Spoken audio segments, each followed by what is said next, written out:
You did not find this message. This message found you. And if you will sit with that for just a moment, if you will let that truth land somewhere deeper than your mind, you will begin to understand that what is happening right now is not a coincidence, not an accident, and not the result of a random scroll through a feed. Heaven has been orchestrating this moment longer than you know, something above the noise of your daily life, above the exhaustion you carry, above the questions that wake you at 3 in the morning. Something has been pulling you here. And you are here. That matters more than words can fully express. You are a chosen one, not in the way the world uses that phrase casually as a compliment or a motivational slogan. Chosen in the ancient sense. Chosen before you were formed. Chosen before your name was spoken aloud by any human voice. Chosen the way a stone is selected from a riverbed, not because it is the smoothest or the most polished, but because it carries the exact weight and shape needed for a purpose that only the one who chose it fully understands. You were selected, and everything you have walked through, every hard season, every door that closed in your face, every relationship that ended without explanation, every night you cried and received no answer, none of it disqualifies you. All of it confirms you. There is something different about you, and you have always known it. Not in a prideful way, in a quiet, sometimes painful way. You have sat in rooms full of people and felt entirely alone. You have tried to explain what you feel on the inside and watched people look at you like you were speaking a language they could not access. You have loved deeply and been misunderstood consistently. You have had dreams that seemed too large for the life you were living, visions that made no sense given your current circumstances, a knowing that there was something more, something greater, something waiting just beyond the horizon of where you are right now. That is not delusion. That is a divine signal. That is the mark of a chosen one who has not yet stepped fully into the territory that was always theirs. The suffering you have carried is real. Do not let anyone minimize it or reduce it to a lesson learned too easily. The sleepless nights were real. The grief was real. The seasons where you could not see a single reason to keep going were real. The moments where you stood in front of a mirror and barely recognized yourself, those were real. And this message is not here to tell you that none of it mattered or that you simply needed to think more positively. This message is here to tell you that all of it mattered, every single piece of it, and that the weight you have been carrying was never meant to crush you. It was meant to develop you. There is a difference between pressure that destroys and pressure that transforms. Diamonds do not form in comfortable conditions. They form under tremendous force, in darkness, over time, until something unremarkable becomes something of extraordinary value. You are that process in motion. You are not behind. You are not too late. You are not the exception to the promise. You are not the one person for whom restoration does not apply. Every lie that has whispered those words into your mind has been working overtime because it knows what is on the other side of you staying and not quitting. The enemy does not waste arrows on targets that pose no threat. The intensity of what you have faced is a direct reflection of the magnitude of what you carry. Ordinary people do not face the kind of warfare you have faced. Ordinary lives do not attract the kind of resistance you have encountered. You have been fighting a battle that was never proportionate to who you thought you were, because the fight was always proportionate to who you are actually becoming. Right now, as you listen to these words, something is shifting. You may not feel it fully yet. You may still feel the weight of everything you have been holding, but a shift does not always announce itself loudly. Sometimes it begins as a quiet settling, a gentle realignment, a moment where something inside you that has been clenched for a very long time begins slowly to release. That is what is happening. You are not the same person who pressed play. Something has already begun. The chosen ones are not people without scars. They are people whose scars have a story that points beyond themselves. They are people who have walked through fires that should have consumed them and emerged carrying something that cannot be explained by natural means alone. They are people who have been to the bottom of the pit and discovered that even there, they were not alone. If that description fits you and something in you is saying yes right now, then this message is yours. Receive it. Take a moment and type the number 77 in the comments right now. Not as a superstition, not as a ritual, but as a declaration. 77, a number of completion, of fullness, of a cycle coming to its appointed end. Let it be your way of saying, I am here, I am ready, and I receive what heaven is releasing over my life in this moment. You are not typing it alone. There are others watching this right now. In different cities, different countries, different time zones, all of them carrying a version of what you have carried. All of them arriving at this same moment, and none of them here by chance. Your suffering is not your identity. Your struggle is not your destination. Your past is not your prophecy. What has been done to you does not define what is being done through you. And what is being done through you is only just beginning.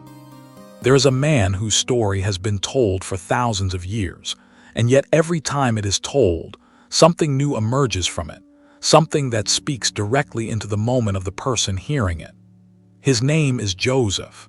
And before you think you already know this story, before your mind begins to fast forward to the ending where everything works out, stay here with me for a moment. Because the part of Joseph's story that most people rush past is the part that looks the most like your life right now. Joseph was chosen before he understood what being chosen meant. He was the 11th of 12 sons, growing up in a household that was already complicated by favoritism and family tension. His father loved him in a way that was visible and undeniable, and that love, rather than protecting him, painted a target on his back. The coat of many colors was not just a garment. It was a declaration. It said, this one is set apart. And the moment you are set apart, you discover very quickly that not everyone around you will celebrate that distinction. Some will resent it. Some will scheme against it. Some will smile at your face and plot against your back in the same breath. Joseph had dreams. Not ordinary dreams, not the kind you forget by the time you finish your morning coffee. He had visions of the future that were so clear, so specific, so large that when he described them, the people closest to him were offended. His brothers did not say, "How wonderful, what a gift you carry." They said, "Who do you think you are?" And that response, that hostility from the people who should have been your greatest supporters, that is one of the most painful experiences a chosen one can face. Because you expect the world to misunderstand you. You do not always expect your own family to be the ones who cannot see what God placed inside you. But here is what the story of Joseph reveals about the nature of a chosen life. The calling does not disappear simply because the people around you refuse to recognize it. The dream does not die because the dreamers are threatened by it. The purpose does not evaporate because the circumstances become hostile. Joseph was thrown into a pit by his own brothers, sold into slavery by the very people who shared his blood. And yet the hand of God never left him, not for a single moment. Not in the pit, not on the road to Egypt, not in the house of Potiphar, and not in the prison where he would spend years of his life for a crime he did not commit. You need to hear that again. The hand of God never left him, and it has not left you. There is something deeply significant about the way Joseph's story moves. It does not move in a straight line. It does not go from calling to immediate fulfillment. It goes from calling to pit, from pit to slavery, from slavery to false accusation, from false accusation to prison, and only then, only after all of that, to the palace. And if you map that trajectory onto your own life, if you look at the places you have been and the places you are right now, you may begin to see something you could not see before. You may begin to see that the path you are on is not a detour from the promise.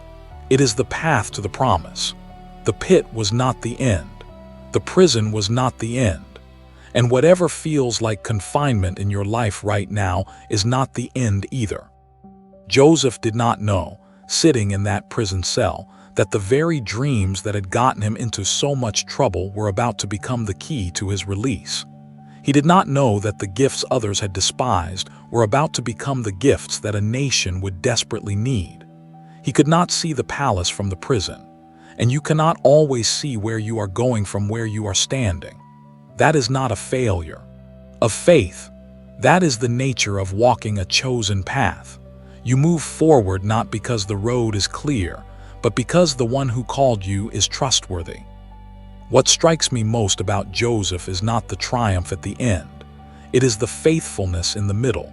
It is the fact that in every environment, every impossible, humiliating, unjust environment, he continued to be who he was. He did not allow the pit to make him bitter. He did not allow slavery to make him dishonest. He did not allow the prison to make him hopeless. He carried his character through every circumstance, and his character was the seed that produced his harvest. Who you are in the hard season is who will step into the open door when it finally comes. Do not let what you are walking through strip you of who you are. The scripture that holds this entire season of Joseph's life says it plainly and powerfully. Genesis chapter 39 verse 23, "The Lord was with Joseph and gave him success in whatever he did." Not success in the easy moments, not success when the circumstances were favorable, success in the prison, success in the place of unjust suffering, success in the season that made no sense from the outside. And that same presence, that same God who was with Joseph in the prison, is with you right now in whatever place feels like confinement. Your circumstances do not determine his presence. His presence determines what your circumstances ultimately produce. You are in the middle of your story, not the end of it. And the middle of a chosen one story is always the most disorienting part because it looks nothing like the beginning and nothing like the ending. It looks like waiting. It looks like confusion. It looks like standing still while everything inside you is screaming that you were made for more. But Joseph waited. And when the door opened, he was ready. You are being made ready too. What Joseph carried in that prison was not just patience. It was a frequency, a resonance that could not be silenced by iron bars or false accusations or the forgetfulness of people who promised to remember him. There was something operating inside him at a level deeper than his circumstances, deeper than his emotions, deeper than the visible reality of his confinement. And if you have been tracking with this message, if something in you has been saying yes and yes again as these words have moved through you, then you need to understand that you carry that same frequency. Not as a metaphor, not as a poetic way of saying you have potential, as a literal, measurable, scientific reality that researchers have spent decades trying to understand. Chosen ones carry a specific frequency. Scientists call it gamma. And what is extraordinary about this discovery is that it bridges the world of spiritual identity with the world of neuroscience in a way that should not surprise anyone who has ever believed that the God who created the universe also created the human brain. The most spiritually alert, creatively alive, deeply intuitive human beings on Earth share measurable brainwave pattern that sets them apart from the baseline. Gamma waves, operating at the highest frequencies the brain produces, are associated with moments of breakthrough, flashes of insight, the kind of clarity that arrives suddenly after long periods of darkness, the kind of knowing that cannot be explained by logic alone. Chosen ones have always carried this. Science is only now beginning to catch up with what heaven already knew.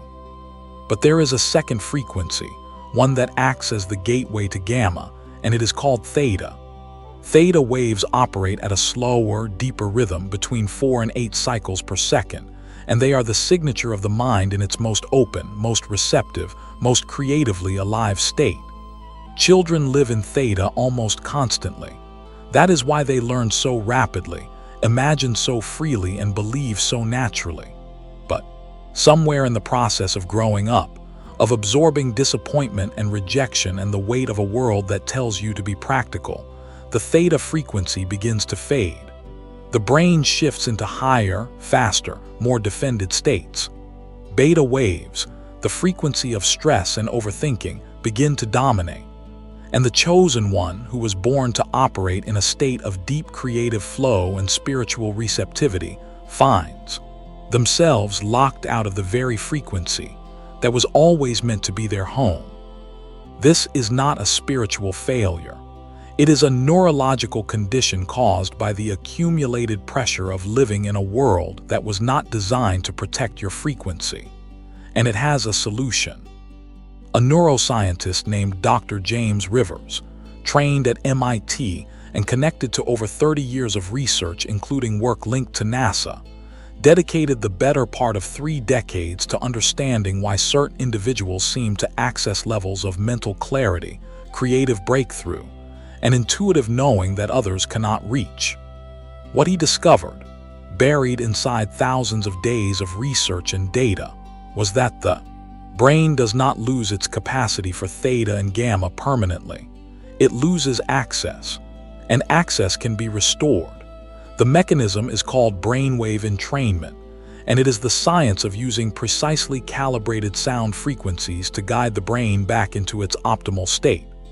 The brain, when presented with a consistent external frequency through binaural beats and isochronic tones delivered through headphones, will naturally begin to synchronize with that frequency. It will follow the sound the way a tuning fork follows another tuning fork struck nearby. It resonates, it aligns, it returns. Dr. Rivers took this principle and built something specific from it, something that does not require meditation experience or hours of practice or any particular skill set, something that works in 7 minutes. That is not a marketing number. That is the result of precise calibration. 7 minutes is the optimal window for the brain to complete a full entrainment cycle without triggering fatigue or resistance. 7 minutes of the right sound, delivered through headphones, is enough to shift your brain from a state of defended beta anxiety into the open, receptive, creatively alive state of theta and gamma. 7 minutes is enough to unlock the frequency you were born to carry. This is the genius wave. And the stories that have come back from the people who have used it are not the polished testimonials of people paid to say something kind. They are the raw, specific, sometimes disbelieving accounts of ordinary people who found themselves in extraordinary territory after doing something extraordinarily simple. A woman who had not slept through the night in over a year listened for the first time at 3 in the morning. She did not expect anything. She told the story herself that when the 7 minutes ended, she sat in silence for a long time, and then she slept. Not restlessly, not with the usual interruptions. She slept straight through until morning for the first time in 14 months, and the following Monday she received a phone call she had been waiting on for an entire year. She said she did not know whether to call it coincidence or something else. Those of us in this room know what to call it. Another person, a man who had been stuck professionally for years, feeling like his mind had gone flat, like the ideas that used to flow had simply stopped coming, used the genius wave for 11 days before a solution to a problem he had been carrying for months arrived so clearly and completely that he had to stop and write it down immediately. He described it as his brain waking up, not gradually, all at once, like a light being switched on in a room that had been dark for too long. Now I want to speak honestly for a moment, the way you would want a trusted friend to speak to you rather than a salesperson. I know that some of you hearing this are thinking that $39 is not nothing. And you are right. It is not nothing. In the season you are in, every dollar carries weight, and I am not going to dismiss that or rush past it. Your financial reality is valid. Your caution is reasonable. And I want you to sit with this one question. What is it worth to have your mind back? What is it worth to sleep? What is it worth to think clearly, to feel the ideas returning, to wake up with energy instead of dread? What is it worth to stop feeling like the frequency you were born with has been stolen from you, and to have a 7-minute daily practice that begins restoring it today? The Genius Wave normally carries a price of $49. Through the link in the pinned comment, it is available today for $39. It comes with a 90-day money-back guarantee, 100% no questions, no conditions. 90 days to try it, live with it, let it work, and if at the end of that time you feel nothing has shifted, you receive every dollar back. The risk is not yours, it has been removed from the equation entirely. One more thing, and this matters. There are imitation products and unauthorized copies circulating in places that are not connected to the original work of Dr. Rivers. Please purchase only through the link in the pinned comment and the description below this video. Any other source cannot guarantee the authentic calibration, and the calibration is everything. A slightly wrong frequency does not produce the same result. Protect your investment by going to the right source. And finally, this offer at $39 is not permanent. The pricing window is limited, and the number of people who can access it at this rate is not unlimited. If this message has landed in your spirit today, if something in you has said yes to what you have been hearing, do not let this moment pass without acting on it. The chosen ones who step into their frequency do not wait for a better moment. They recognize the moment they are in, and they move. The link is in the pinned comment. It is in the description. You do not have to do anything with it right now. But before we go any further, pause for just a moment and save that link. Scroll down, find the pinned comment, and save it somewhere you will not lose it. Because what is coming in the next part of this message is going to deepen everything you just heard. And by the time we reach the end, you are going to want that link ready. Not because you are being pressured, because something in you is already saying yes, and you deserve to honor that yes when the moment feels right. Save it now. Then come back. We are not finished yet. Now, as we move forward from here, let what you have just heard settle not only in your mind but in your spirit. Because the science and the sacred are not competing with each other in your life. They never were. They are two languages describing the same truth, and that truth is this. You were built for more than what you have been experiencing. The frequency is still there. It was never destroyed. It was only waiting to be restored.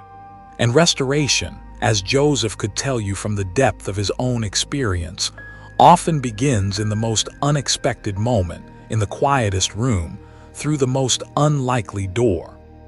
And here is where the story of Joseph breathes again, not as a detour from everything you just received, but as the deeper confirmation of it. Because what you just encountered, the science, the solution, the open door that was never separate from the sacred. It was the sacred wearing a different coat. And Joseph, who knew something about coats and what they represent, would understand that better than anyone. There is a moment in Joseph's journey that does not get enough attention. It is not the moment he is thrown into the pit, and it is not the moment he stands before Pharaoh. It is the moment in between, the long, silent, apparently motionless moment where nothing seems to be happening and everything is actually being prepared. Joseph sat in that prison not for days but for years, and the scripture does not record him raging against the ceiling or demanding that God explain the timeline. What it records is that he remained present. He remained faithful to the small things in front of him, even when the large things he had been promised seemed impossibly far away. He interpreted dreams for a cupbearer and a baker, two men of no particular importance to his own story, with the same care and attention he would have given to a king. Because Joseph had learned something that takes most people a lifetime to understand. How you treat the season you are in determines the season you are qualified to enter next. You are in a season right now, and it may feel small. It may feel like the walls are closer than they should be, like the space you are operating in does not match the size of what you carry inside you. That feeling is not a sign that you have been forgotten. It is a sign that you are in the preparation room. The preparation room is always smaller than the palace. That is by design. You cannot develop the character required to steward great things in an environment that is already great. The compression is the curriculum. The limitation is the laboratory. And what God is building in you right now, in this confined, uncomfortable, disorienting season, is the very thing that will make your elevation sustainable when it comes. Because elevation without preparation is not a blessing. It is a burden. A throne given to someone not yet ready to carry, it becomes a source of destruction rather than glory. And God, who loves you with a love that is not sentimental but strategic, will not hand you what you are not yet equipped to hold. Not because He is withholding good things from you, because He is protecting you from receiving them too soon.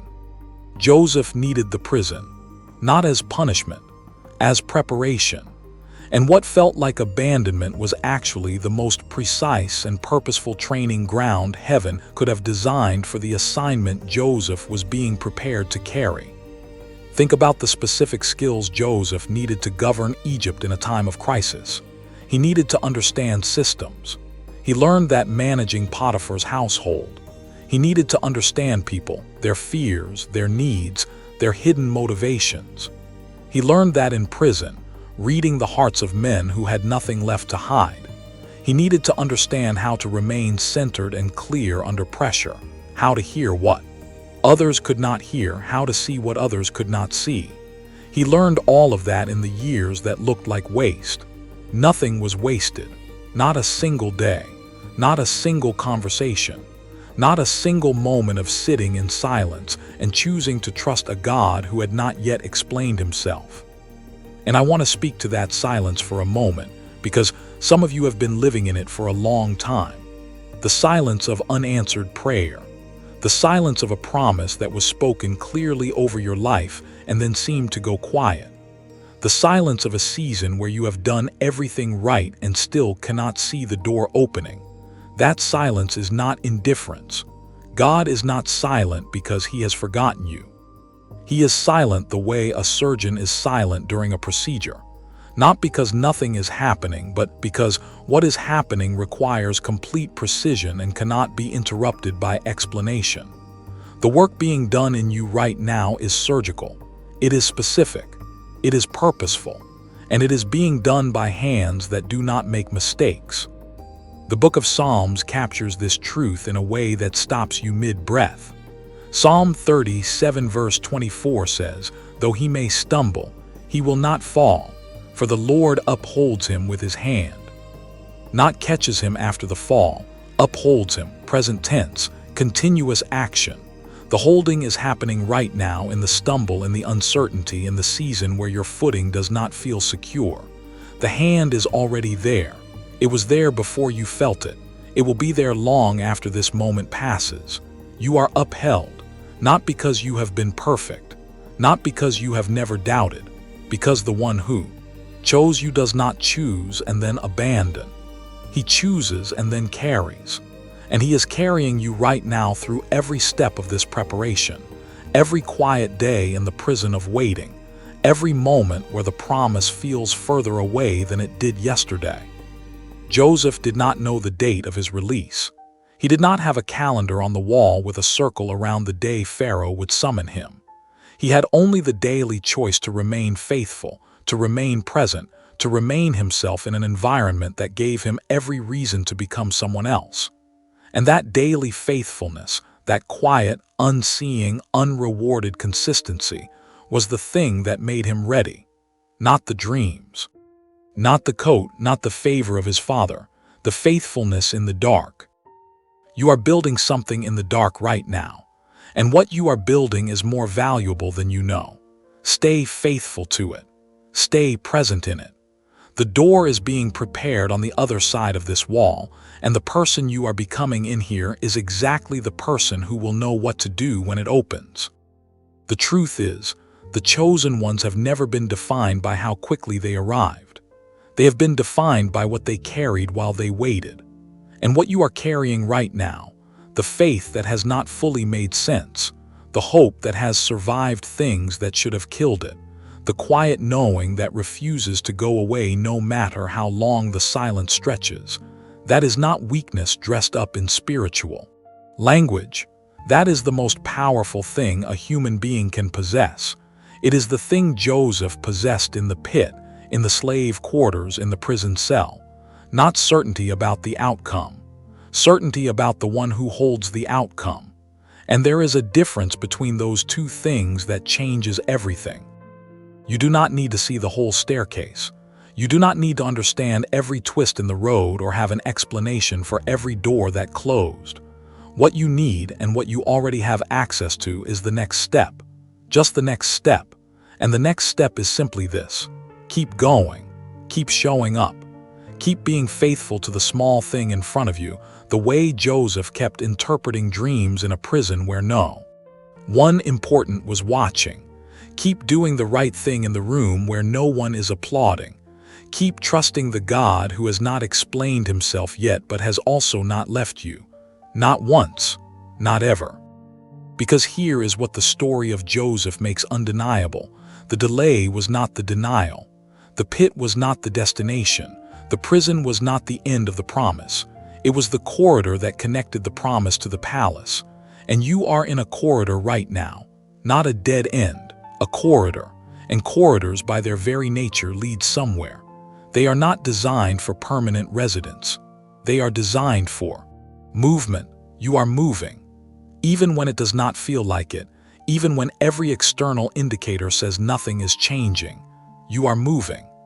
The hand that upholds you is also the hand that is guiding you forward, one faithful step at a time, toward a door that has already been prepared, in a room that has already been furnished, for a life that has already been written with your name on every page.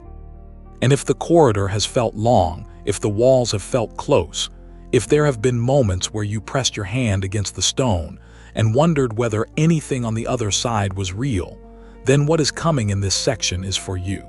Not as comfort that asks you to minimize what you have walked through, as truth that asks you to see it differently, because there is a way of seeing suffering that transforms it from a wound into a weapon, from a scar into a seal, from the thing that almost broke you into the very thing that qualifies you for what is ahead. Joseph understood this, but not immediately. Understanding like that does not arrive on the first day in the pit. It does not arrive in the first month of slavery or the first year of prison. It arrives slowly, the way dawn arrives, not all at once but in degrees, light pressing itself into darkness until the darkness has nowhere left to hide. And the dawn that eventually broke over Joseph's life was not just personal, it was planetary. He was not saved from suffering so that he could live a comfortable private life. He was saved through suffering so that he could save a civilization. The scale of what God was preparing him to carry required a scale of preparation that looked, from the inside, like destruction, from the outside, like failure, from heaven, like the most precise and loving design imaginable. Your suffering has a scale to it too, and I do not say that to minimize it or to rush past the reality of what it has cost you. I say it because the size of what you have endured is a direct indication of the size of what you are being prepared to carry. Small assignments do not require extensive preparation. Simple purposes do not demand years in the corridor. The depth of the excavation tells you something about the height of what is being built. When you dig a foundation deep, it is not because the builder is punishing the ground. It is because the builder knows how tall the structure is going to be and understands that the height requires the depth. You have been excavated deeply. That means something is going to be built in your life that requires that depth to stand. Think about the people you are going to reach. Think about the lives that are going to be touched by what you carry when you finally step into the fullness of your assignment. They are not going to need someone who has only known comfort. They are not going to be reached by a voice that has never known the particular darkness they are sitting in. They are going to need someone who has been where they are and came through it, Someone whose authority is not borrowed from a book or a degree or a title, but earned in the place of personal suffering. Someone who can sit with them in the pit and say, I know this place. I know how cold it gets at night here. I know how long the nights feel. And I also know that this is not where the story ends, because I am living proof that it is not where the story ends. That is your authority. That is what the suffering was producing in you all along. Not just endurance, authority, the kind that cannot be manufactured or performed, the kind that arrives only through genuine experience of the thing you are now qualified to speak into. Joseph could not have governed a famine from a palace where he had never known hunger. He could not have administered justice from a throne where he had never experienced injustice. He could not have extended mercy to his brothers if he had never needed to choose mercy over bitterness in his own heart. Every wound was a workshop. Every loss was a laboratory. Every season of darkness was a classroom preparing him for a curriculum that only suffering can teach. And the book of Romans speaks to this directly, in a way that does not soften the reality of pain, but refuses to let it have the final word. Romans chapter 5 verse 3 through 4 says, We also glory in our sufferings, because we know that suffering produces perseverance, perseverance produces character, and character produces hope. Not suffering produces immediate relief. Not suffering produces an explanation. Suffering produces perseverance. And perseverance, that quiet, unseeing, daily decision to keep going when everything in you wants to stop, produces character. And character, the deep, tested, refined kind that cannot be faked, produces hope. Not wishful thinking. Not optimism that ignores the facts. Hope that has been forged in the fire, and knows something that untested hope cannot know. It knows that the fire does not consume you. It knows because it has been in the fire and come out the other side. That is the hope you are carrying. And that is the hope that is going to change lives when you step into the room you were always meant to occupy. The suffering was shaping a throne, not destroying a life. And every chosen one who has ever walked this earth has had to come to the moment of understanding that distinction. The moment where the narrative shifts from why is this happening to me to what is this preparing me for. That shift is not denial. It is not toxic positivity. It is the most honest and accurate reading of what God does with willing, faithful, chosen lives. He takes the very thing the enemy intended for destruction and uses it as the raw material for something glorious. He takes the pit and makes it a prologue. He takes the prison and makes it a preparation room. He takes the wound and makes it a witness. You are a witness, not of what the enemy tried to do, of what God would not allow the enemy to finish, of the faithfulness that met you in every dark place, of the hand that upheld you when your own strength was gone, of the voice that whispered keep going in the moments where everything else said give up. You are a living testimony that chosen ones do not get destroyed by what they walk through. They get defined by it in the most redemptive sense of that word. Defined not as limited but as shaped. Shaped into exactly the vessel that was always needed for exactly the assignment that was always prepared. And so I want to ask you to do something that may feel uncomfortable if you have spent a long time in survival mode. I want to ask you to begin seeing your story differently. Not to pretend the hard parts did not happen. Not to perform a gratitude that you do not yet feel. But to begin holding the possibility, just the possibility, that every piece of it, every painful, confusing, heartbreaking, disorienting piece of it was being woven by a hand that does not make mistakes into a tapestry that is not finished yet. You cannot see the full pattern from where you are standing. You are too close to it. You are looking at the back of the tapestry where the threads cross and knot and seem to go nowhere. But there is a front. And on the front, what looks like chaos from where you are standing resolves into something of breathtaking beauty and unmistakable purpose. Joseph saw the front eventually. He saw it the day he stood before his brothers, the ones who had thrown him in the pit and sold him for 20 pieces of silver, and said words that could only have come from a heart that had done the deepest possible work of trust and surrender. He said, "You intended to harm me, but God intended it for good. Not you did not really hurt me. Not it was not that bad. You intended harm." Full acknowledgement of the wound. And God intended good. Full acknowledgement of the redemption. Both things were true at the same time. The harm was real. The redemption was greater. Your harm was real. The people who walked away from you, the opportunities that collapsed, the dreams that seemed to die, the seasons that felt like they took more than they gave, all of it was real. And the redemption that is moving toward you right now is greater. Greater than the loss. Greater than the wound. Greater than anything the enemy calculated when he designed the attack against your life. Because he calculated without accounting for the God who turns everything around, who takes the worst chapter and makes it the turning point, who takes the deepest valley and builds the highest mountain on the other side of it. You are on your way to the mountain. The valley is not your home. You were never meant to stay here. And the suffering that has marked your journey was never the destination. It was always, always the road. And as you stand on that road, as you feel the ground shifting beneath you from valley floor to rising terrain, there is something important that needs to be said about how chosen ones move forward. They do not move forward alone.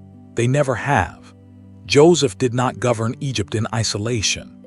He was surrounded by a system, a structure, a community of people whose lives were intertwined with his purpose. And you, chosen one, are not meant to walk this road in isolation either. You are part of something larger than your individual story. You are connected to a body of people who are hearing the same call, feeling the same shift, waking up to the same frequency, and moving toward the same horizon. And that connection, that community of chosen ones finding each other across distances and differences, is one of the most powerful things heaven is assembling in this season. This channel, this space, this ongoing conversation that you have stepped into is part of that assembly. Every message that has gone out from here has been sent with one purpose: not to entertain, not to perform, not to build something impressive for its own sake, but to find the ones who are ready, to speak directly into the lives of people who have been carrying a knowing they could not name, a longing they could, not fully articulate, a sense of destiny that the world around them could not confirm but could not quite extinguish either. That is who this is for. That is who you are. And if you have been walking with these messages for any length of time, if something in you recognizes itself in what is being said here, then you already know that what happens in this space is different from what happens in most places on the internet. It is different because it is intentional. Every word is chosen with care. Every message is built around a genuine desire to see you step into the fullness of what you were created to carry. Not a watered-down version of it. Not a safe, comfortable, palatable approximation of it. The full thing. The real thing. The version of your life that heaven designed before you were born and has been working toward through every season you have lived, including the hard ones, especially the hard ones. And because this work is intentional, because it requires time and care and the kind of focused attention that does not happen casually, it is sustained by a community that believes in it. If these messages have met you somewhere real, if they have spoken into something you needed to hear, if they have given language to something you were carrying without words, then becoming part of the community that keeps this going is one of the most natural things you can do right now. Subscribing to this channel takes a single moment, and it ensures that you do not miss what is coming next. Because what is coming next is part of a continuing conversation, a continuing revelation, a continuing unfolding of truth that is being released in sequence, and each piece builds on what came before. If you have not yet subscribed, do that now.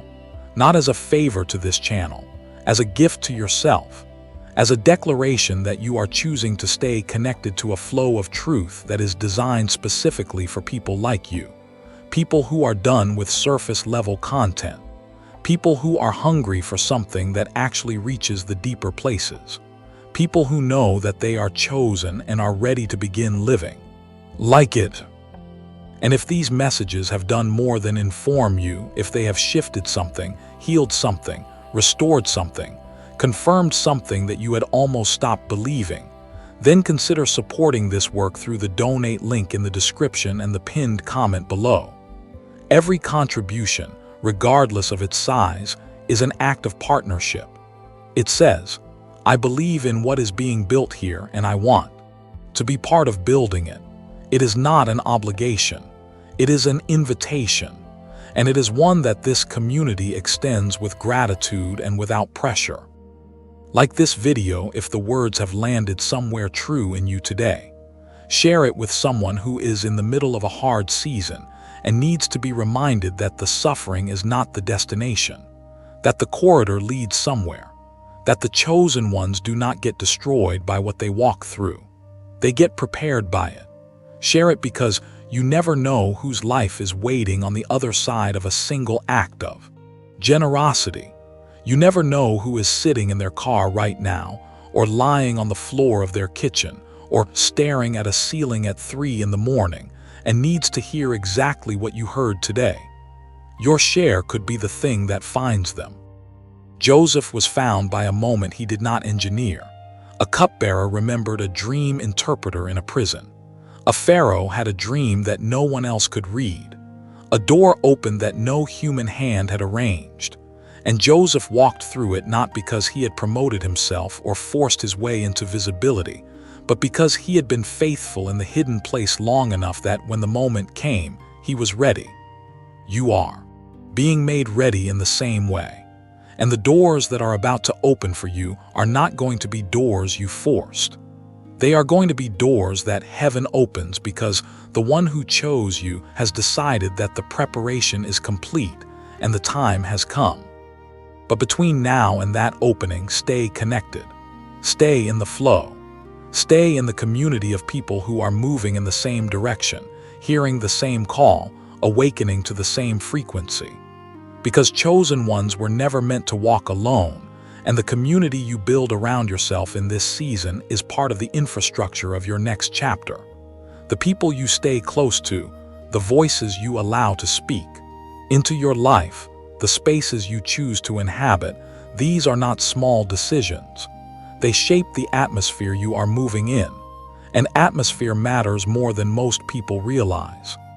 The right atmosphere accelerates what is already in motion. The right community reflects back to you who you actually are when the world has been telling you something different. The right voices remind you of the promise when your own memory of it has grown dim. This channel, this community, these messages, they are designed to be that for you. A consistent reminder, a faithful echo, a place where the truth about who you are is spoken clearly and without apology, week after week, message after message, as long as you choose to stay connected. So stay, subscribe, like, share, support through the donate link if you are able, and keep coming back, because this is not a one-time message for a one-time moment. This is an ongoing conversation between heaven and the chosen ones who are awake enough to hear it, and you are one of them. You have always been one of them. And what is being released through this channel is going to keep finding you, keep meeting you. Keep speaking directly into the exact place where you are, for as long as you choose to receive it. The road is rising, the terrain is changing, the valley is behind you and the mountain is ahead, and you are not walking toward it alone. You never were, you never will be. The community of chosen ones is moving with you, and heaven itself is moving ahead of you, preparing the way, opening the doors, arranging the moments, and ensuring that every single step of this journey lands exactly where it was always meant to land. Keep going, chosen one. The best of what God has for you is not behind you. It is not even beside you. It is ahead, waiting, ready, already prepared, and you are almost there.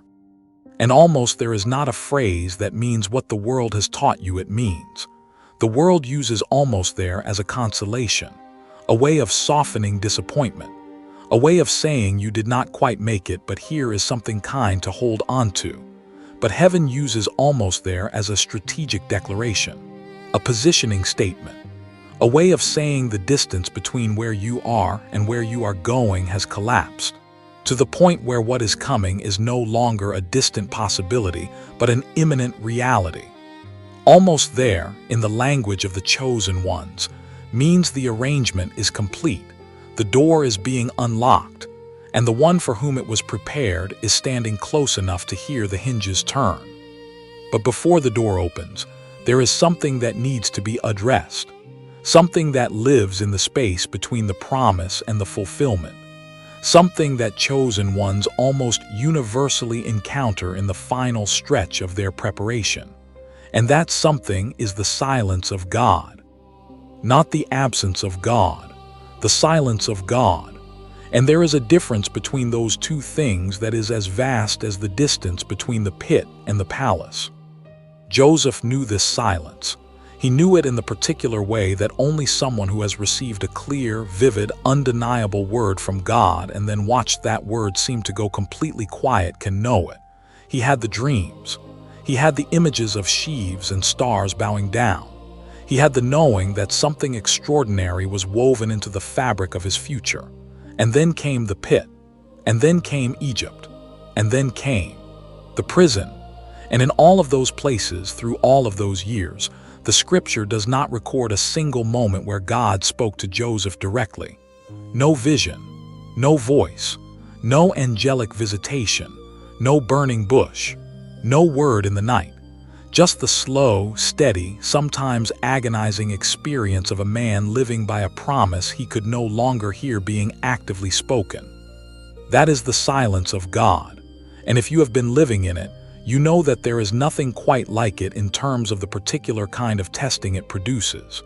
Because it is easy, or at least easier, to trust when the voice is loud and the signs are clear and the confirmation comes regularly. It is something else entirely to trust in the silence, to hold onto a promise that is no longer speaking, to keep your hand on a door that has not yet moved and refuse to walk away from it simply because it has been a long time and your arm is tired. The silence is not punishment. The silence is not withdrawal. The silence is not God changing his mind about you or reconsidering the promise he made or deciding that someone else would be better suited for the assignment he gave you. The silence is the final examination, the one that cannot be passed by knowledge or performance or spiritual activity. It can only be passed by trust, raw, unrewarded, unseeing, unconfirmed trust, the kind that says even if I never hear the voice again, I know what I heard, and I know who spoke it, and I am not moving. That is the trust that produces the open door, not the trust that is easy and enthusiastic when the evidence is plentiful. The trust that remains when the evidence has gone quiet, because anyone can trust a God who is speaking. It takes a chosen one to trust a God who is silent. And the ones who pass that test, the ones who hold their position in the silence without bitterness, without demanding an explanation, without manufacturing their own noise to fill the void, those are the ones who step into what is on the other side of it with something no one can give them and no one can take away.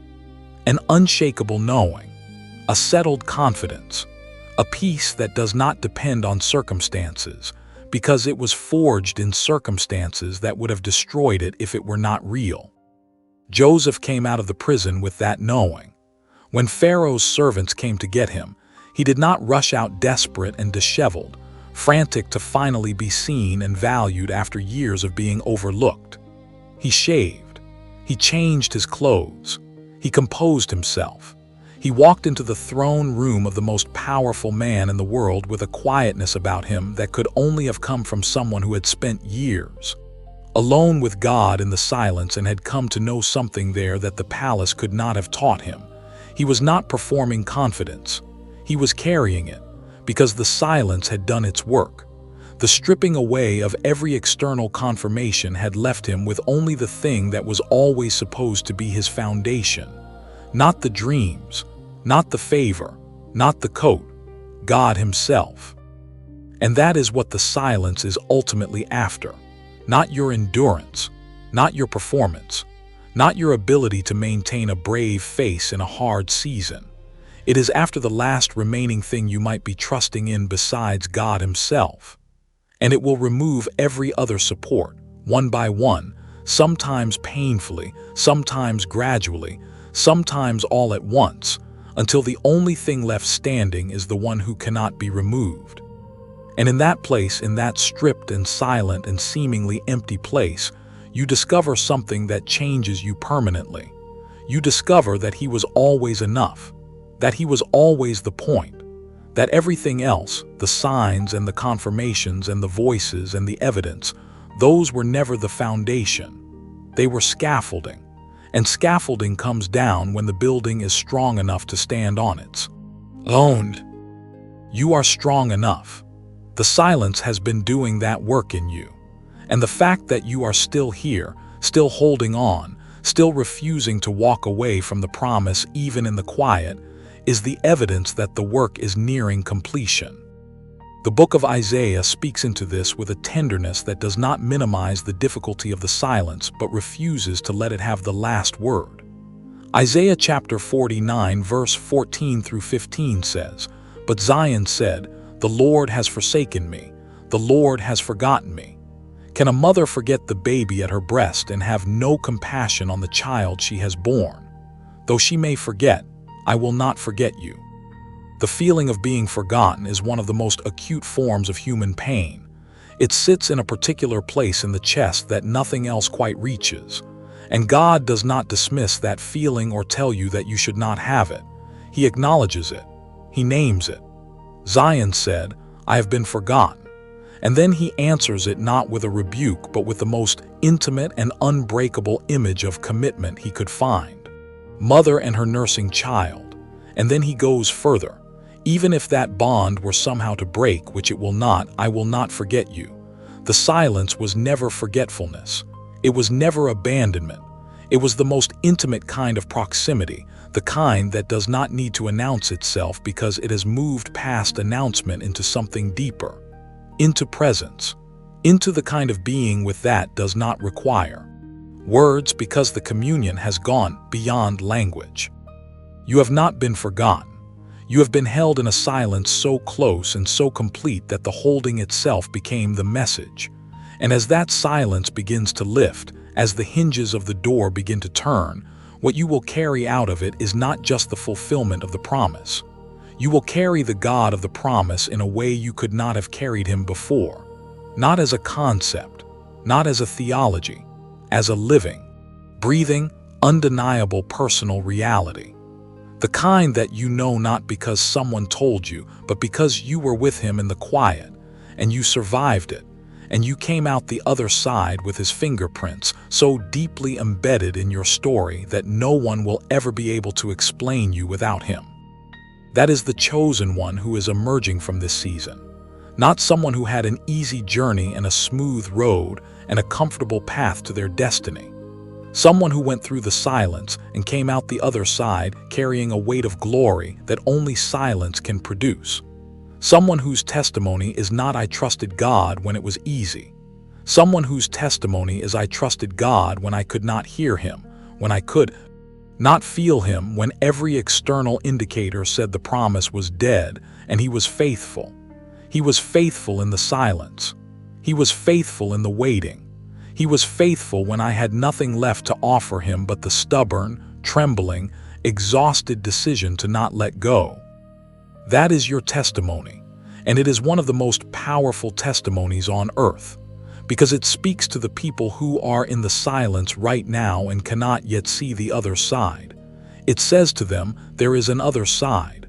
I am standing on it, and the God who brought me here will bring you here too.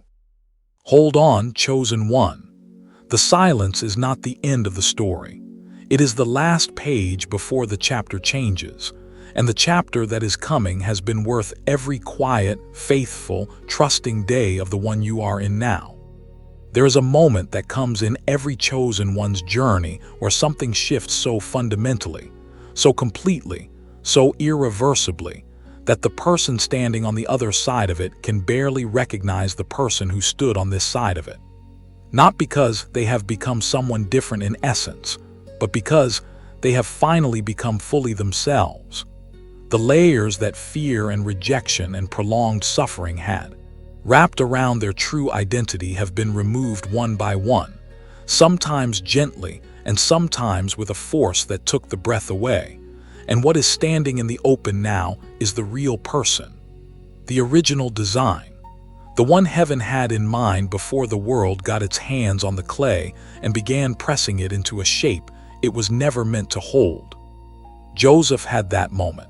It came in a room he had not planned to enter, in a conversation he had not arranged, in a display of power and clarity that he did not manufacture, but simply carried into the room because it had been forged in him through years of faithfulness in places no one was watching. Pharaoh described a dream, and every wise man in Egypt stood silent because the dream was beyond their reach. And Joseph, the former slave, the former prisoner, the one who had been at the bottom of every social structure Egypt had to offer, opened his mouth and the interpretation came. Not from study, not from strategy, from the deep place that years in the corridor had developed in him, from the frequency that silence and suffering and trust had tuned to a precision that no palace education could have produced. And Pharaoh looked at this man and said something that still echoes across thousands of years of human history.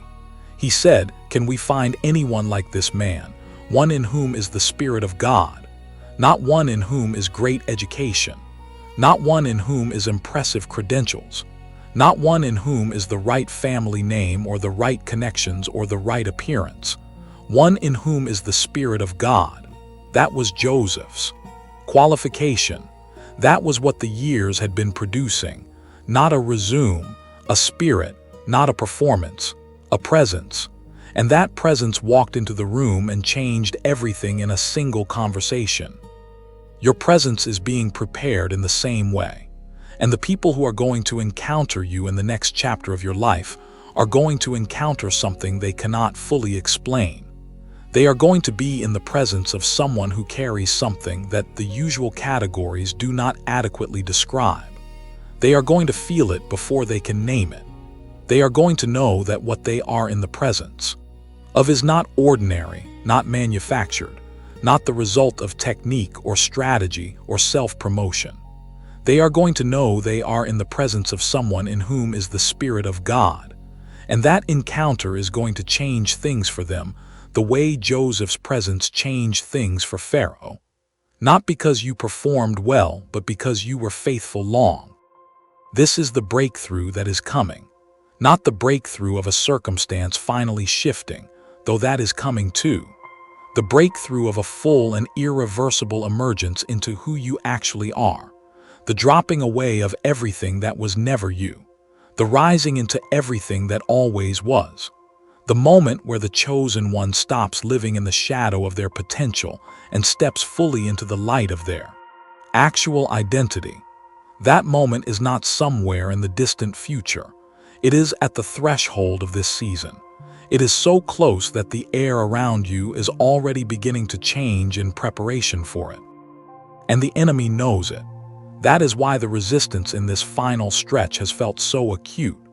That is why the attacks in this season have been so targeted, so personal, so precisely aimed at the exact places where your faith is most vulnerable. Because the one who has been working against your destiny since the beginning can feel the shift coming too.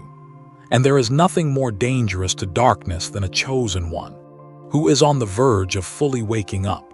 Because a fully awakened chosen one does not just change their own life. They change every room they walk into. They change every life they touch. They carry a frequency that disrupts the plans of darkness simply by being present. And the darkness has been working very hard to prevent that awakening from completing itself. But it cannot stop it. That is the truth that needs to land in you right now like a stone dropped into still water, sending ripples all the way to the edges. The enemy cannot stop what God has ordained. He can delay. He can harass. He can create obstacles and manufacture setbacks and whisper lies in the night, but he cannot stop it, because the one who chose you is not working with limited resources or uncertain outcomes. He is working with the full authority of heaven, the full knowledge of every detail of your story, and the full intention of seeing every promise he made over your life brought to completion. And no amount of enemy resistance has ever successfully overturned a divine intention, not once in the entire history of the universe. Joseph is the proof. The pit could not stop it. Egypt could not stop it. Potiphar's wife could not stop it. The prison could not stop it. The forgetfulness of the cupbearer could not stop it. Every single obstacle that was placed in the path of Joseph's destiny failed, not because Joseph was stronger than the obstacles, because God was more committed to the promise than the enemy was committed to the obstruction. And God is more committed to the promise over your life than the enemy has ever been committed to stopping it. That is not a close contest. That is not an evenly matched battle. That is a foregone conclusion being walked out in real time through the faithful, chosen, struggling, trusting, almost their life that you are living right now. The breakthrough is not coming. It is here. It is at the door. It is in the air. It is in the shift you have been feeling but could not yet name. It is in the stirring that woke you up this morning with something that felt, for the first time in a long time, like anticipation rather than dread. That is not imagination. That is spiritual perception. That is the chosen one in you recognizing the frequency of what is, approaching before the natural eye can see it. Trust that recognition. It has been calibrated by everything you have walked through. It knows what it is sensing. Now I want you to do something simple. In the comments right now, type the words, "My time is now." Just 4 words. Not as a wish or a hope or a prayer that something might eventually change. As a declaration rooted in everything this message has been building toward. My time is now is not arrogance.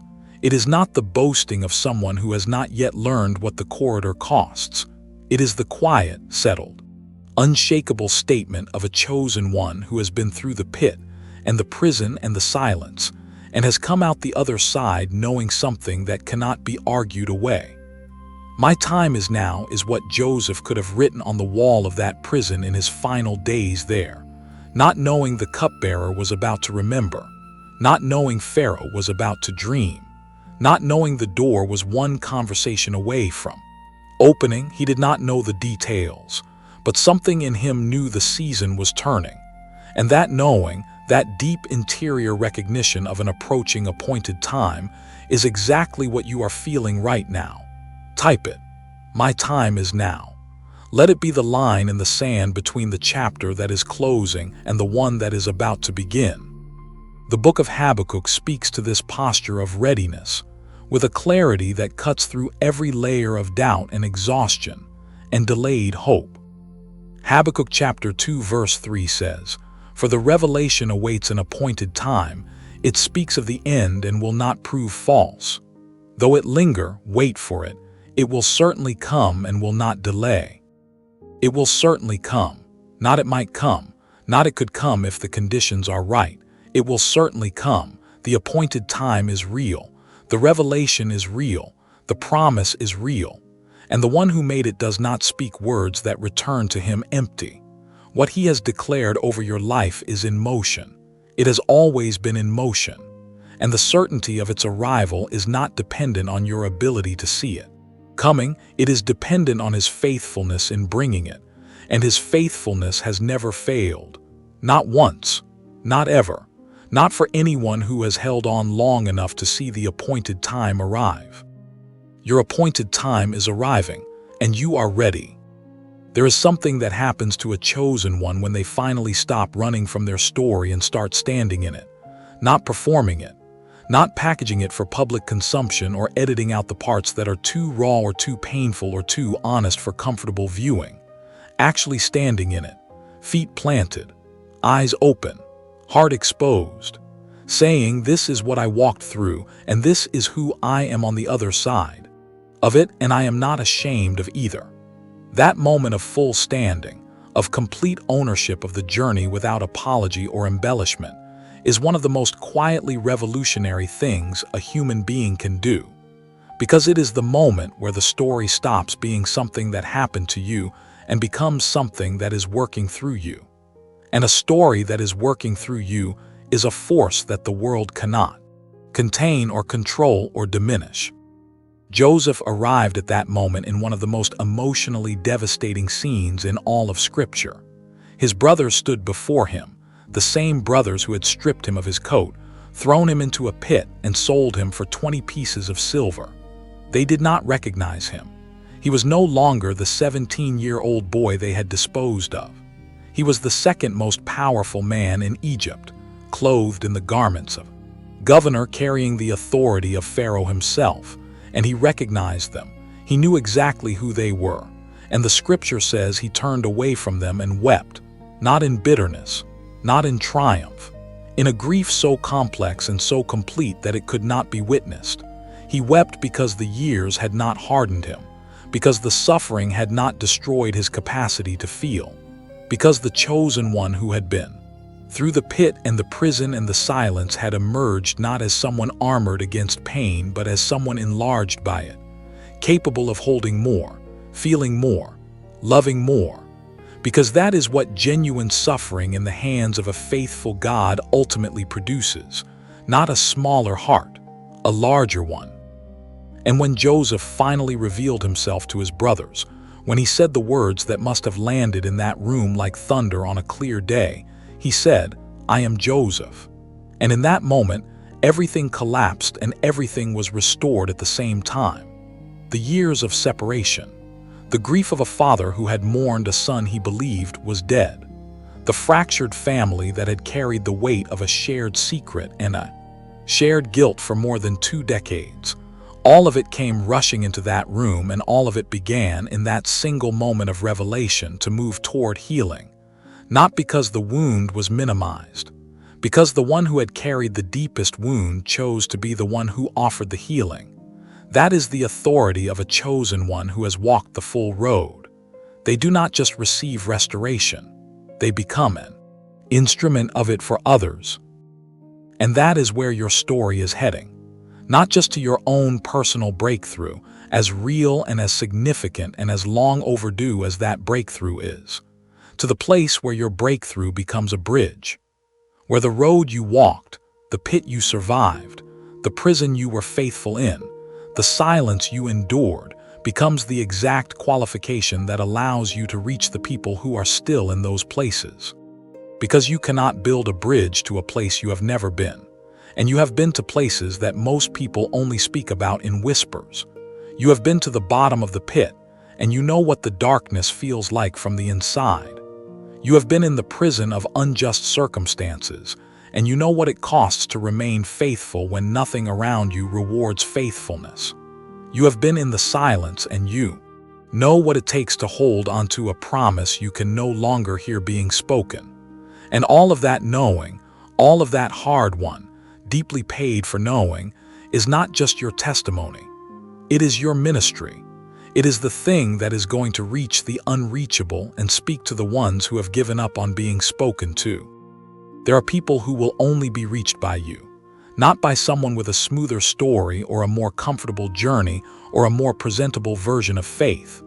By you, with your specific scars and your specific history and your specific knowledge of the dark places, because they are in those dark places right now. And when they hear your voice, something in them is going to recognize it the way a person lost in the wilderness recognizes the voice of someone who has found the way out. Not because the voice is perfect, because it is real, because it carries the particular authority of someone who has actually been where they are and is speaking from the other side of it.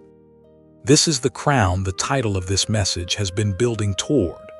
Not a crown of gold or position or public recognition, though God is not opposed to any of those things in their right time and right context. The crown of a chosen one is the full inhabiting of the purpose they were created to carry.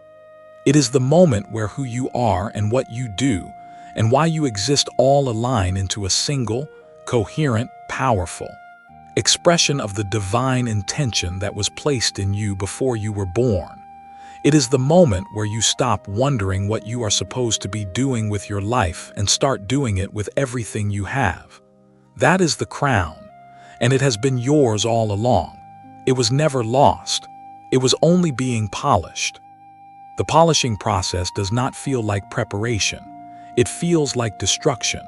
A jeweler working on a rough stone does not look, in the middle of the process, like someone doing something good. The stone is being ground and cut and shaped by forces that feel, from the inside of the stone, like violence. But the jeweler is not destroying the stone. The jeweler is revealing what was always inside it. Every cut is a revelation.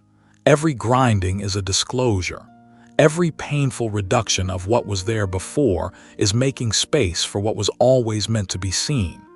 And what was always meant to be seen in you is something of extraordinary beauty and extraordinary value. Not because you manufactured it, because the one who made you put it there before you took your first breath. The book of 1 Peter speaks to this process with a directness that honors both the pain of it and the purpose of it.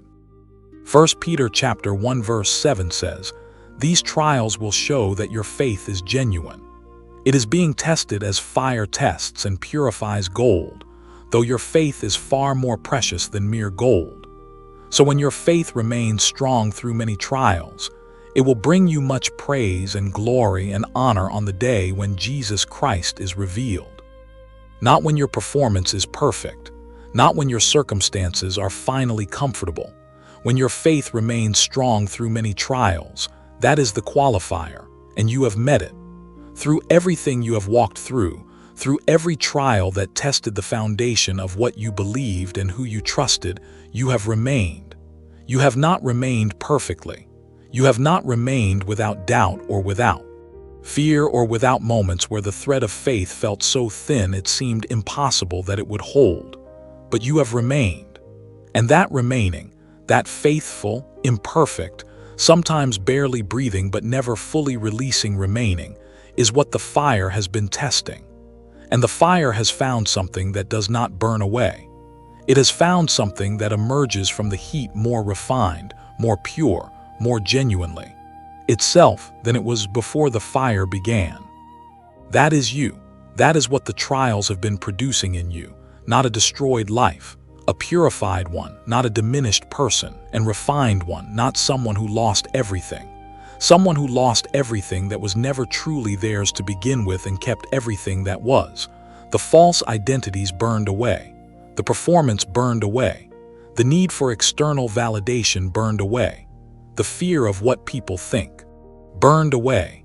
And what is left standing in the open, revealed by the very fire that was meant to consume it, is the genuine article, the real chosen one, the one heaven always knew was in there, the one the world is about to encounter.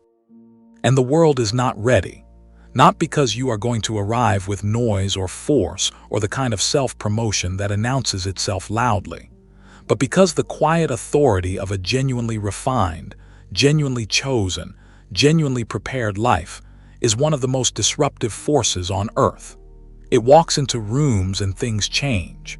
It speaks words and people are reached in places they had given up on being reached. It lives in a way that makes the people around it quietly begin to wonder if what they are seeing is possible for them too. And that wondering, that holy curiosity awakened by the witness of a chosen one living fully in their crown, is how the restoration spreads. Not from one dramatic moment, but from one faithful, fully inhabited, genuinely surrendered life touching another and another and another until the frequency ripples outward in ways that no single person can trace or contain. Your life is about to become that kind of frequency, not because you have finally arrived at perfection, because you have finally arrived at yourself. And yourself, the real, refined, chosen, purified, prepared self that has been emerging through everything you have walked through, is exactly what this moment needs, exactly what the people around you need, exactly what the assignment you were born for requires. The crown was always yours. It was only being polished, and the polishing is complete. And so here you are, not where you started, not even close to where you started. You crossed a threshold somewhere in the middle of this message, and if you were paying attention, you may have felt it. A quiet settling, a gentle but unmistakable shift in the atmosphere around you. Something that did not announce itself with trumpets or dramatic sensation, but arrived the way the most significant things always arrive. Softly, surely, with the particular weight of something that has been coming for a very long time and has finally reached its destination. That destination is you. And this moment, this exact point in your story, is not an accident and not a coincidence, and not the result of a random series of events that happen to align in your favor. This is an appointed moment, and appointed moments change everything. Joseph had an appointed moment. It came after the pit and after the slavery and after the prison and after the silence and after the years of faithful, unrewarded, unwitnessed consistency in places that seemed designed to make him forget who he was. And when it came, it did not come with an announcement. It came with a summons. A simple, ordinary, completely unspectacular summons from a guard at the door of a prison. "Sel, come. Pharaoh wants to see you." That was it. No fanfare. No explanation of what was about to happen.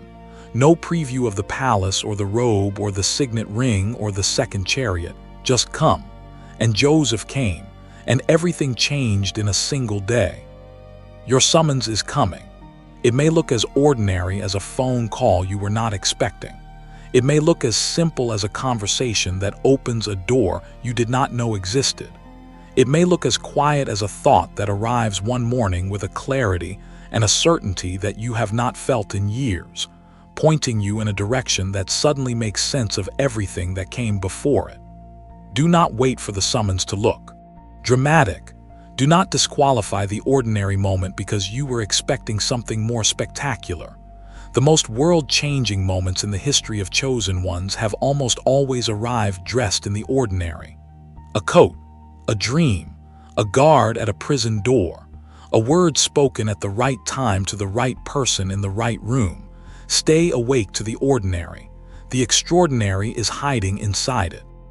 And as you stay awake, as you hold yourself in this posture of readiness that this entire message has been building toward, I want to do something that feels right for this moment. I want to pray with you, not over you as though you are beneath the prayer, with you, as one who is also in the journey, also holding promises that have not yet fully arrived, also choosing daily to trust a God whose ways are higher than the explanations he offers. Let these words carry what your own heart may not yet have the language for. Father, you see this one. You have always seen this one before the pit and through the pit and beyond the pit, before the prison and in the prison and past the prison, in the silence and through the silence and on the other side of the silence. You have never looked away, not for a single moment, not when the enemy was loudest and the promise seemed furthest and the faith was thinnest. You were there. You are here. And we are asking you now, with everything we have and everything we are, to complete what you began, to open the doors that only you can open, to restore what was taken and rebuild what was broken and redeem what the years have consumed, to bring this chosen one into the fullness of the assignment you wrote for them before they took their first breath, to let the crown that has been theirs all along be placed on a head that is finally ready to carry it, not because they have been perfect, because you are faithful, and your faithfulness is the only qualification that has ever mattered. We receive it, we receive you, and we say yes to whatever comes next. Amen. That prayer is not the end. It is a beginning. It is the sound of a door being opened from the inside by the one who made it, in response to the faithfulness of the one who waited outside it long enough to see it move. And it is moving, right now, in ways you can feel before you can see, in ways that are already reshaping the landscape of what is ahead of you, rearranging the pieces, positioning the people, preparing the moments that are going to carry you from where you have been into where you have always been headed. You are not the same person who pressed play at the beginning of this message. Something has shifted. Something has been spoken into and over and through you that has done work in places that words do not usually reach. Receive that work. Do not walk away from this moment and return immediately to the noise and the distraction and the daily grind as though nothing happened here. Something happened here. Let it land. Let it settle. Let it do what it came to do in the deep places of your life, where the real transformation always begins. The suffering that this message has been speaking to, the suffering that its title declares to be officially over, that suffering was never pointless. It was never random. It was never the result of a God who was absent or uncaring or who had simply forgotten to factor you into the plan. It was the most precise and purposeful and ultimately loving preparation that a chosen life could receive. And it is complete. The preparation is complete. The polishing is complete. The corridor has reached its end and the door at the end of it is open. And the chosen one who walked into the corridor carrying nothing but a promise and the stubborn refusal to let go of it is walking out of it carrying something that the corridor produced. A character, a frequency, an authority, a crown. Your crown, the one that was always yours, the one that was being prepared for you while you were being prepared for it, the one that fits exactly the person you have become through everything you have walked through. And it fits because it was made for you, specifically, individually, with full knowledge of every scar and every strength and every hidden gift and every hard-won piece of wisdom that the journey deposited in you. It was made for the real you, not the you that the world tried to make you, not the you that fear and rejection and prolonged suffering tried to reduce you to. The you that heaven always knew was in there, that you, and that you is standing here now at the threshold of everything that was always promised, ready to step into it fully and finally and without apology. This channel, this community, these messages, they exist to keep walking with you as you step into that. If these words have moved something real in you today, share this message with someone who needs to hear it. Like it so that it finds the people who are searching for exactly this without knowing what to call it. Subscribe so that you do not miss what is coming, because what is coming in this space is building on everything that has been said here, and each piece is part of a larger unfolding that is designed to carry the chosen ones who stay connected from awakening all the way into full emergence. And if you feel moved to support this work, the donate link is in the description and in the pinned comment below. Every act of support is an act of partnership in something that is reaching people in their darkest moments and reminding them that the dark is not the destination. You are not the destination of your suffering. You are the destination of your God, and He has been moving toward you with the same faithfulness and the same intention and the same love that He moved toward Joseph in the pit and in the prison and in the silence, with every step of a journey that looked like it was going the wrong direction, but was always going exactly where it was supposed to go. Your suffering is officially over. Your reign begins now. And the God who chose you before you were formed, who held you through everything you walked through, who polished the crown while you were being prepared to wear it, that God is standing at the threshold with you. He is not sending you through the door alone. He is walking through it with you. He has always been walking with you, and He always will be. Go, chosen one, the palace is waiting, and you are ready.